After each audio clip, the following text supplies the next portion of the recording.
Hello fellow booktubers, my name is Lauren, you're watching Dreams Books Courage, and today I'm going to be continuing on a series that I started last month. And that series is my college reading series, in which I basically talk about the books that I've read semester by semester. And so last month I did a video on the books that I read in fall of 2015, and so this video I'm going to be talking about the books that I read in spring of 2016, and of course the classes that go along with it. I am an English major, and so I am taking 2 English classes every semester up until I graduate, and so every semester it's kind of a different scenario of like what to expect, because some semesters I might have a lot of reading and some I might have not that much. And so in spring of 2016 I had a lot of reading to do, and that basically put me in a reading slump at the end of the semester, but at least I managed to read all the books that I needed to read for my classes, so that's good. So the first class that I'm going to be talking about today is a class that is called The Myth of the American West, and so this class is basically about Western novels and how they kind of become mythical a lot of times. And those events didn't necessarily happen, or they were exaggerated.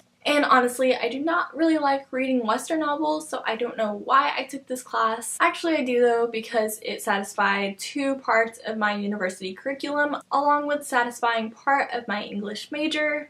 So I feel like all in all it was worth it taking this class, but there was a lot of reading and a lot of westerns. But I did not necessarily dislike all of them, I did quite enjoy some of them. So let's go ahead and get into talking about the books that I read in this class. So the first book that I read was Buffalo Bill, Last of the Great Scouts by Helen Cody Wetmore, who is actually Buffalo Bill, otherwise known as William Cody's sister. And this is basically a biography about Buffalo Bill as told by a sister, so of course it is quite biased. If you're not from the southern United States, you probably do not know who Buffalo Bill is. Buffalo Bill basically became this mythical legend out of his life story. So when he was quite young, he was a writer for the Pony Express, and that was basically the postal service of this time period. People had to ride horses across the United States in order to deliver mail. And so he had a few run-ins with criminals and Native Americans during this time period. And then he went on to become a Union soldier, and he actually was a spy as well for them. And after that he got hired to become a buffalo hunter for a group, and he killed hundreds and hundreds of buffalo during this time period. So he definitely had an impact on the buffalo population and probably helped to make them become almost extinct, hence the name Buffalo Bill. And from all of his experiences that he had, he created this traveling show in which he portrayed his Western adventures and probably exaggerated them, and also had Native Americans within the show and buffaloes and just different things like that, similar to things that you would see at a rodeo. Although probably a lot of you have not been to rodeo. I live in Texas, so of course I have. But anyways, that's basically his life story, and so he's kind of become a mythical legend out of that. Although of course not everything is great about him, because he did kill a lot of buffalo, and I don't remember exactly what happened with the Native Americans. I think for the most part he was nice to them, but I just don't remember very specific things. Overall, this biography was very well written, and this book picked up as it went along, and the adventures got more interesting, so I did appreciate that. But as I said before, I'm not really interested in westerns or western culture during like the 1850s to 1910. So overall, although the writing style was good, I still ended up giving this novel 3 out of 5 stars. But I would recommend it if you like Buffalo Bill or you want to know more about him. But you should probably just get like a sampler or something first before you buy this entire novel. But this took me so long to get through, I don't know why, probably just because I don't like this genre. So if you don't like this genre, definitely do not buy this book, because that really wouldn't make any sense to you, and it doesn't make any sense to me as well. But anyways, let's move on to the next novel. The next novel that I read for this class I quite enjoyed, and that is The Virginian by Owen Wister. And this is actually the only Western novel that Wister ever wrote, although I definitely think he should have written more. He went on to write some Victorian novels, and those kind of failed, although this novel did very well for him. So I don't know why he never went back to this genre, but I definitely think he should have,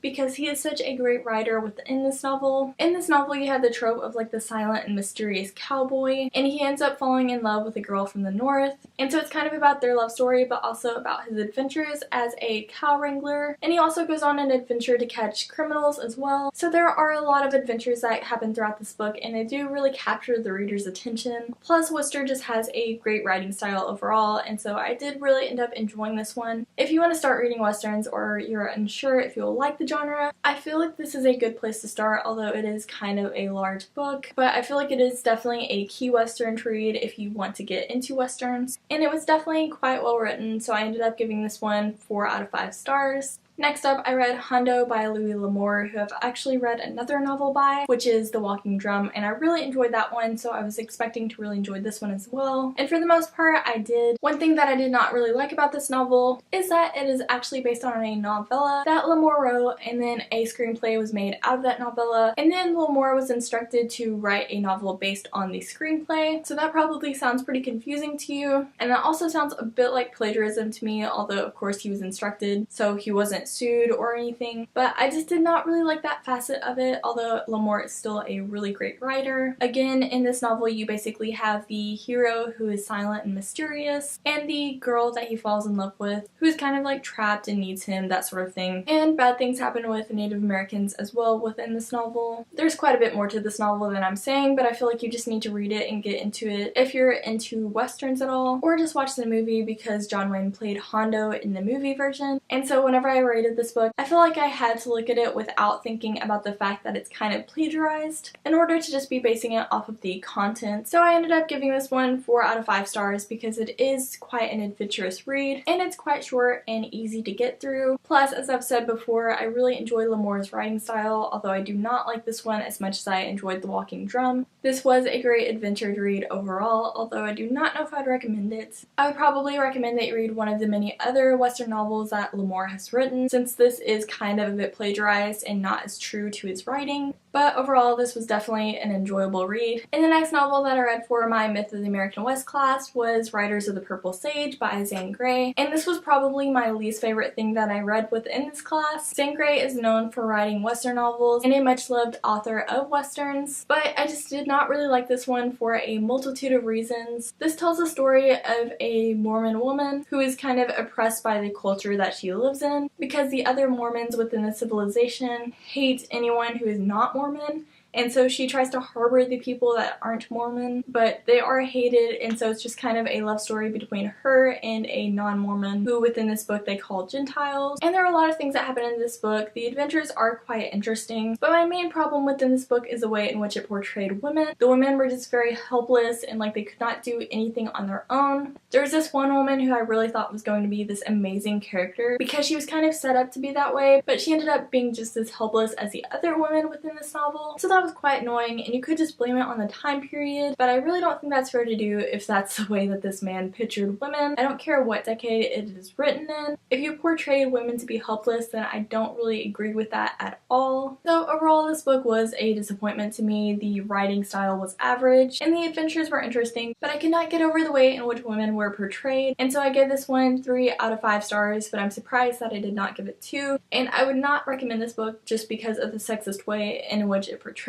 women. Even though Zane Grey is known for his westerns, so maybe pick up another one that's not as sexist, although this is definitely one of his more popular works. And the last novel that I read for the Myth of the American West class was actually a relatively recent novel. It came out in like the 1980s, I think, and that is No Country for Old Men by Cormac McCarthy, which is quite a famous novel, so I'm sure you've probably heard of it before. And the reason why I do not have that novel with me is because it's actually at college, because I do really enjoy this novel. This novel is told from 3 different perspectives, if I'm not mistaken, and they're basically all running after each other. The main conflict is that this man finds a lot of money, and so he just takes it because there's no one around, and then he has to run away from the police and from the bad guys as well. And a lot of crazy and gory things happen after that. This story takes place on the border of Texas and Mexico, and as I said before, it is very gory, although not the goriest book that I've read. And if you've read Cormac McCarthy before, you probably know how amazing his writing style is.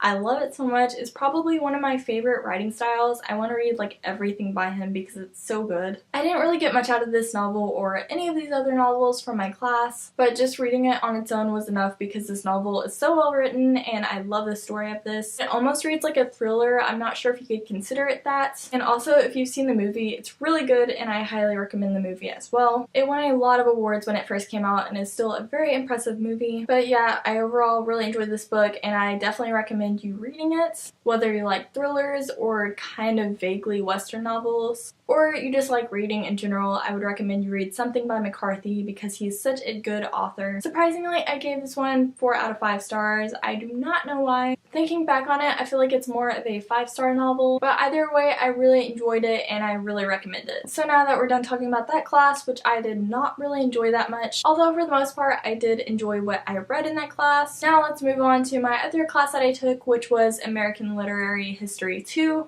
And so since I did not take the first part of this class, the literature started around roughly like 1850, and I did really enjoy the professor for this class, and also for the most part the novels that he selected for this class. I also read quite a few short stories for this class, but I'm not going to be talking about those. So the first novel that I read for this class was My Antonia by Willa Cather, and this story is basically about immigrants in the West, and basically about their process of coming here and trying to adjust to life within the West, which at this time was in Nebraska because not all of the United States was settled. This novel is very well written, and I feel like it speaks a lot to immigration and just seeing how these characters adjust from immigration, and just a combination of kind of wanting to go back home and also living here. I don't remember too much about this novel since I read it in like February, but I did quite enjoy it at the time. The writing style is really good and the characters are very well developed. So if you want a classic read about immigration and one that is very character based, I would recommend this one. It is quite a good novel and I quite enjoyed it.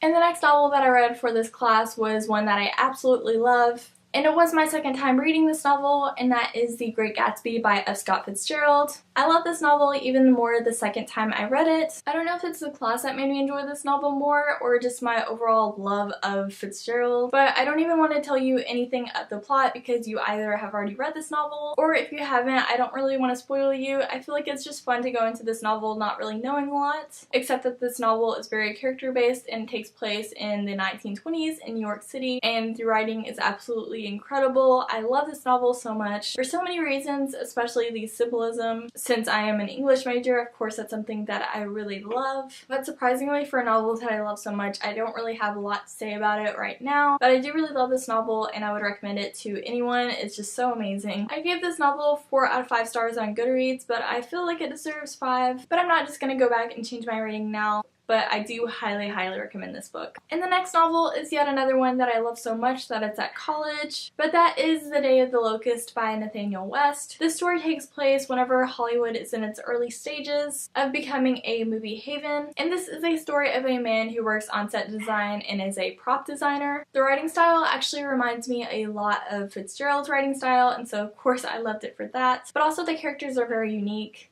And parts of this story are surprisingly gory reads. It's just a mishmash of a lot of things that I love and just weird things as well. It's quite a weird novel to read, but I did really love it, and especially how it talked about Hollywood and everything concerning that. And overall, I just had a great time reading this. So if you enjoy Fitzgerald's writing style, I would highly recommend this one as well. And I give this one 4 out of 5 stars. And the next novel that I read for this class was Song of Solomon by Toni Morrison, who is a winner of the Nobel Prize as well, and she's just an amazing author. This story focuses a lot on the story of African Americans and really about their forced displacement from Africa as slaves. This is an extremely powerful read, and I feel like everyone needs to read this. It focuses on one family and specifically one character, but there are a lot of other characters, and just kind of the main character's travels in getting to know who his family really is. But this book is very character driven and I really appreciate that. And also just the story it tells is such a powerful one, and it has some surprising revelations in it as well. Overall, this is just such an amazing read that you just really need to go into not knowing too much about it. It's such an amazing read, and if you're looking for a place to start with Toni Morrison, I would recommend this novel because it is definitely a very powerful one to read, and I gave this one 5 out of 5 stars. And I also read a Cormac McCarthy novel for this class, which was Blood Meridian, or The Evening Redness in the West by Cormac McCarthy, and I would say that this was equally as good as No Country for Old Men, although probably about 10 times more gory than No Country for Old Men was. This is by far the goriest novel I have ever read, but I still do recommend it because the writing style is so amazing in this novel. This novel is about this group of criminals who are primarily white, and they go around scalping whoever they find in return for getting a lot of money for their scalps, so already of course that is very gory.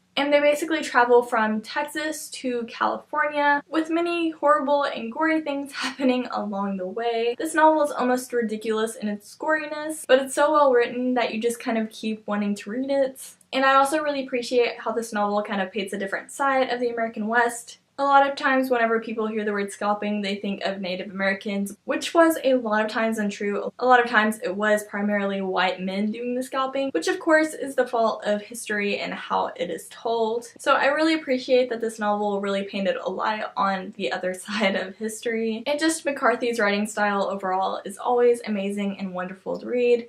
I gave this one 4 out of 5 stars. I do not think that this is the best place to start with Cormac McCarthy. I would definitely recommend you read like No Country for Old Men before this, because this novel is definitely a lot to take in with a lot of goriness. And I gave this one 4 out of 5 stars. And the last novel that I read for this class and also for that semester was Americanborn Chinese by Jean Louis Yang, and this is actually a graphic novel. As the title states, this is about a boy who is American born but he is Chinese, and just how he has to find a way to fit in within America and also finding his own cultural identity along the way. This novel again is a very powerful read. I really enjoyed a lot of these immigration related novels and also these novels that dealt a lot with their culture. This is a middle grade novel, and so the writing style is definitely a bit juvenile, but I still feel like it's a very powerful read, both for children who are in middle school and also just people of all ages. I feel like if you did give this to a middle school child though, maybe they'll understand cultures a little bit better, and I feel like that would definitely be a really great thing for children in middle school to understand, because a lot of times that is something that a lot of children in middle school have to deal with, which is definitely very unfair. But this novel definitely brings up a lot of issues, and so I really appreciate that. Yang did the illustrations within this, but the coloring was done by Lark Pian, and I really enjoyed the cartoony style. I thought it was kind of cutesy, but in a good way, and it also kind of juxtaposed the overall story, which was a bit more mature. I ended up giving this one 4 out of 5 stars, and I definitely recommend it for people of all ages. So here are some of the total of 11 novels that I had to read in one semester, so maybe you can understand why I got into such a reading slump. I'm definitely not used to reading this much for classes, and I definitely had to learn the hard way throughout the semester with these books and quite a few others, as well as a lot of short stories, but I am overall glad that I read them and glad that I took these classes. Thank you all so much for watching this video. I really hope that you enjoyed it, and I really hope that you're enjoying this series of videos. I would love to know down below how many books that you have to read for this current semester. I definitely do not have nearly as many books as I had last semester, and I'm so happy for that. Thank you all so much for watching, and now I'm gonna go get back to reading.